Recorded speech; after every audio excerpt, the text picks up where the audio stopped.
మన రొయ్యల చెరువులో వాడేటువంటి బ్లీచింగ్ పౌడర్ లేదా క్లోరినేషన్ అన్నది రెండు వైపులా పదునున్నటువంటి కత్తి లాంటిది. ఇది సరిగా వాడుకుంటే ఎంతగా ఉపయోగపడుతుందో లేదంటే మనకి అంతే హాని చేస్తుంది. మనం ఓపెన్ సీ వాటర్ వాడినా లేదా కెనాల్ వాటర్ కాలువలో నీళ్లు వాడినా లేదా మనకి పాండ్లో గత పంటలో ఈహెచ్పి ఉందన్న డౌట్ ఉన్నా కూడా క్లోరినేషన్ రికమెండ్ చేస్తూ ఉంటాం. ఈ క్లోరినేషన్ చేసిన తర్వాత కొన్ని జాగ్రత్తలు పాటించకపోతే మనకి ఎక్కువగా హాని జరుగుతుంది. మీకు ఒక 3 ఎగ్జాంపుల్స్ చెప్తాను. మొదటి ఎగ్జాంపుల్ పాండ్ లెవెల్ ఎగ్జాంపుల్, రెండవ ఎగ్జాంపుల్ ఫామ్ లెవెల్ ఎగ్జాంపుల్, మూడవది country level example. First pond level ఎగ్జాంపుల్కి వచ్చినప్పుడు ఒక ఫార్మర్ 2 పాండ్స్ ఉన్నాయి. 2 పాండ్లో కూడా ఒకే హ్యాచరీ ఒకే ట్యాంక్ నుంచి సీడ్ తెచ్చుకొచ్చి స్టాక్ చేశారు. మొదటి పాండు 40 కౌంట్ వరకు వెళ్ళింది, కానీ రెండో పాండు 100 కౌంట్లో వైట్ ఫీకల్ రావడం, తద్వారా మనకి పెర్ఫార్మెన్స్ లేక ఫార్మర్ హార్వెస్ట్ చేయడం జరిగింది. సో ఇక్కడ డిఫరెన్స్ ఏంటి ఈ 2 పాండ్లను చూసినప్పుడు, మొదటి పాండు క్లోరినేషన్ అయిపోయిన 15th డే స్టాక్ చేశారు. రెండో పాండు క్లోరినేషన్ చేసి డీక్లోరినేషన్ అయిన వెంటనే సీడ్ స్టాక్ చేయడం జరిగింది. ఇక రెండవది ఫామ్ లెవెల్ ఎగ్జాంపుల్కి వచ్చినప్పుడు భీమవరం ఏరియాలో ఒక ఫార్మర్కి 2 ఫార్మ్స్ ఉన్నాయి. ఒక ఫామ్లో క్లోరినేషన్ చేశారు, రెండో ఫామ్లో క్లోరినేషన్ చేయలేదు. ఇవి 2 కూడా బోర్ వాటర్ ఫామ్సే. సో ఏ ఫామ్లో అయితే క్లోరినేషన్ చేయలేదో అది 40 కౌంట్ వరకు కంఫర్టబుల్గా వెళ్ళింది.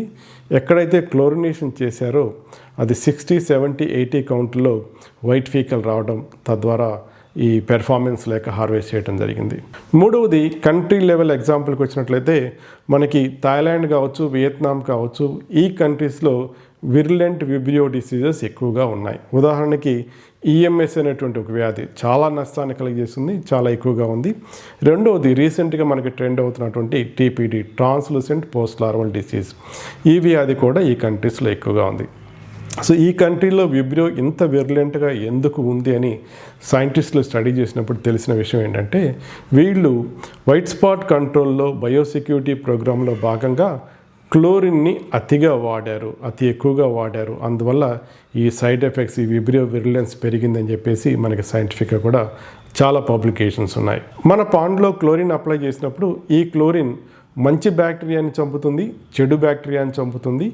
సో డీక్లోరినేషన్ అయిన వెంటనే మనం సీడ్ స్టాక్ చేసామంటే సీడ్తో పాటు ఎంతో కొంత విబ్రియో మన పాండ్లోకి వచ్చి తీరుతుంది. సో విబ్రియో అన్నది న్యాచురల్ ఫ్లోరా.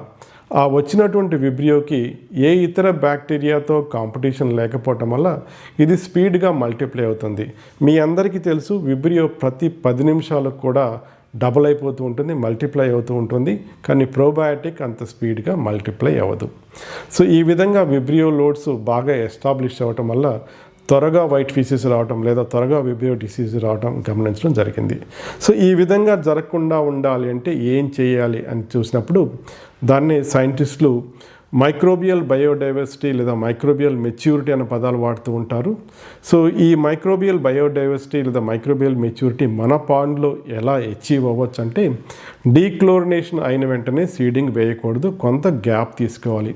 ఈ గ్యాప్లో హై డోస్లో ప్రోబయాటిక్స్ కానీ లేదా రెగ్యులర్గా రైస్ బ్రాన్ ఫెర్మెంటేషన్ చేసి మనం అప్లై చేసినప్పుడు ఈ మైక్రోబియల్ మెచ్యూరిటీ ఎస్టాబ్లిష్ అవుతుంది. వన్స్ మైక్రోబియల్ మెచ్యూరిటీ ఎస్టాబ్లిష్ అయింది అంటే మనకు సీడ్ ద్వారా వచ్చినటువంటి విబ్రియో అంత స్పీడ్గా మల్టిప్లై అవ్వదు. First thing. సెకండ్ పాయింట్, ఈ మైక్రోబియల్ మెచ్యూరిటీ మన పాండ్లో ఎస్టాబ్లిష్ అయిందా లేదా అని ఎలా తెలుసుకోవాలి అంటే, ఒక ల్యాబొరేటరీలో సింపుల్ టెస్ట్ ఉంది, టీపీసీ అండ్ టీవీసీ అంటారు. టోటల్ ప్లేట్ కౌంట్ మరియు టోటల్ విబ్రియో కౌంట్, ఇవి 2 చెక్ చేసినప్పుడు విబ్రియో కన్నా కూడా టోటల్ ప్లేట్ కౌంట్ 10 times అంతకంటే ఎక్కువగా ఉంటే మన సిస్టమ్ సేఫే. సో మీరు ఒకవేళ క్లోరినేషన్ చేస్తే డీక్లోరినేషన్ అయిపోయిన వెంటనే సీడ్ వేయకుండా మైక్రోబియల్ మెచ్యూరిటీ వచ్చే వరకు ఆగి సీడ్ స్టాక్ చేసి మంచి ఫలితాలు పొందుతారని ఆశిస్తున్నాను. అలాగే ఈ క్లోరిన్ అనేటువంటి 2 వైపులా పదునున్న కత్తిని జాగ్రత్తగా వాడుకుంటారని ఆశిస్తూ సెలవు తీసుకుంటున్నాను. మా ఆల్ఫా బయాలజికల్ సంస్థ ఎప్పుడు కూడా మీకు అవసరమైన సమయంలో అవసరమైన ఇన్ఫర్మేషన్ ఇచ్చి మీ ట్రాన్స్ఫర్మేషన్కి ఉపయోగపడుతుందని ఆశిస్తూ సెలవు తీసుకుంటున్నాను. All the best.